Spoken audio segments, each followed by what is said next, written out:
आज ही Doubtnut app download करें। Doubtnut पर अपने सभी गणित, रसायन विज्ञान, भौतिक विज्ञान और जीव विज्ञान के डाउट्स का करो सफाया। बस प्रश्न की फोटो खींचो, एक ही प्रश्न को क्रॉप करो और तुरंत वीडियो सोल्यूशन पाओ। अभी डाउनलोड करें। हेलो दोस्तों, हमें एक सवाल दिया है कि क्या गतिज ऊर्जा ऋणात्मक हो सकती है। तो दोस्तों आइए इस प्रश्न को हम आपको बताते हैं कि गतिज ऊर्जा ऋणात्मक हो सकती है या फिर नहीं हो सकती। तो पहले हम आपको बताते हैं कि गतिज ऊर्जा होती क्या है। पहले हम गतिज ऊर्जा की बात करते हैं। दोस्तों, विराम स्थिति में रखी किसी वस्तु के लिए क्या होता है, हमें बल की आवश्यकता होती है और यही बल क्या होता है, वस्तु में गतिज ऊर्जा के रूप में परिवर्तित हो जाता है। ठीक है, मान लीजिए हमारी कोई वस्तु है जो कि विराम अवस्था में रखी हुई है। ठीक है, अगर वह वस्तु क्या है विराम स्थिति में, तो क्या होगा, उसको विराम से हटाने के लिए हमें क्या होगा, कुछ बल की आवश्यकता होगी। जब हमें कुछ बल लगाएंगे उस किसी वस्तु पर क्या होगा, तो यही जो इसमें हम बल लगाएंगे यही क्या होगा, गतिज ऊर्जा के रूप में दोस्तों बदल जाता है। उदाहरण देखते हैं, उदाहरण से हम समझा देते हैं इसका। दोस्तों उदाहरण हम ले लेते हैं धनुष। आपने धनुष तो देखा ही होगा, धनुष बाण वाला।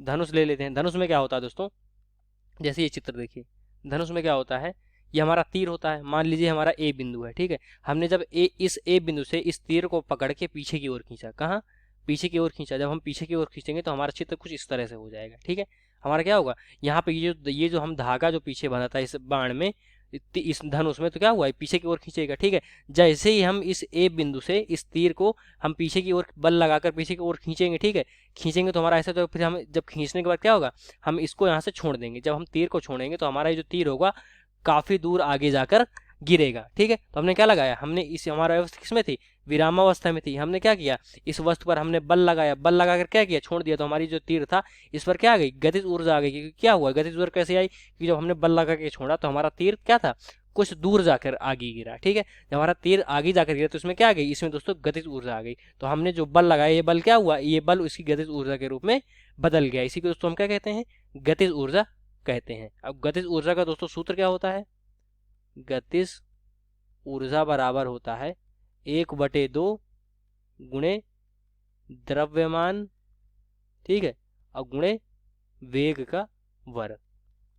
यानी क्या होता है, बराबर का 1/2 गुणे m गुणे v का वर्ग। दोस्तों ये क्या होता है, ये सूत्र होता है किसका, गतिज ऊर्जा का। अब हमें प्रश्न में क्या बोला है, प्रश्न में बोला है कि क्या गतिज ऊर्जा ऋणात्मक हो सकती है। दोस्तों इसका उत्तर है नहीं, गतिज ऊर्जा हमारी ऋणात्मक नहीं हो सकती। क्यों नहीं हो सकती, देखिए हमारा क्या है, सूत्र क्या होता है, द्रव्यमान गुणे वेग। दो चीज होती है गतिज ऊर्जा में, एक द्रव्यमान होता है, एक वेग होती है।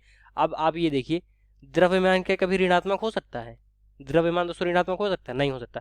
क्या क्या मान लीजिए किसी का भार हो सकता है कि मतलब किसी मनुष्य का भार -25 है, ऐसा हो सकता है, नहीं हो सकता। हमेशा भार भार जो यानी जो द्रव्यमान होगा क्या होगा, हमेशा धनात्मक होगा। कि उस व्यक्ति का जो द्रव्यमान है वो कितना है, 25 किलो है। आपने कभी सुना है कि किसी का द्रव्यमान -25 में हो, नहीं सुना ना। द्रव्यमान क्या है, द्रव्यमान हमारा ऋणात्मक नहीं हो सकता, ऋणात्मक नहीं हो सकता। अब बात करते हैं वेग की, क्या करते हैं, वेग की। वेग दोस्तों क्या होता है, वेग लेते हैं। अब आपने कभी सुना होगा कि किसी का वेग -115 किलोमीटर पर घंटा है, ऐसा आपने कभी नहीं सुना। हमेशा सुना होगा कि किसकी चाल हमेशा, मान लीजिए किसी कार की चाल 120 किलोमीटर पर घंटा है। कभी आपने धनात्मक क्या होता है, वेग कभी भी ऋणात्मक नहीं हो सकता है, वेग हमेशा क्या होता है, धनात्मक होता है। तो इसे भी लिख लेंगे कि वेग क्या है, ऋणात्मक नहीं हो सकता, नहीं हो सकता। ठीक है, जब नहीं हो सकता तो हमारा सूत्र क्या है दोस्तों, सूत्र है 1/2 गुणे m गुणे v का वर्ग। अब दोस्तों इसमें ना हमारा m ऋणात्मक हो सकता है ना हमारा v ऋणात्मक।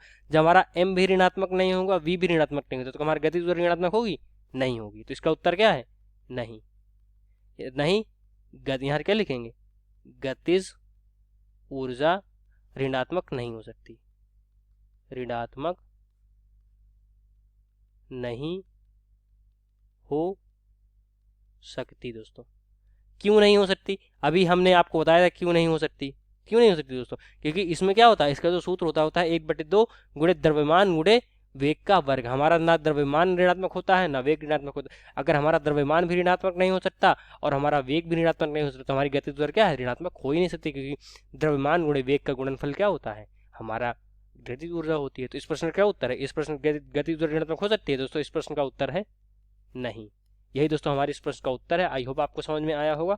धन्यवाद। कक्षा 6 से 12वीं से लेकर नीट, IIT, JEE वो एडवांस के लेवल तक 1 करोड़ से ज्यादा छात्रों का भरोसा। आज ही डाउनलोड करें डाउटनेट ऐप या व्हाट्सएप करें अपने सारे डाउट्स 8400 400 400 पर।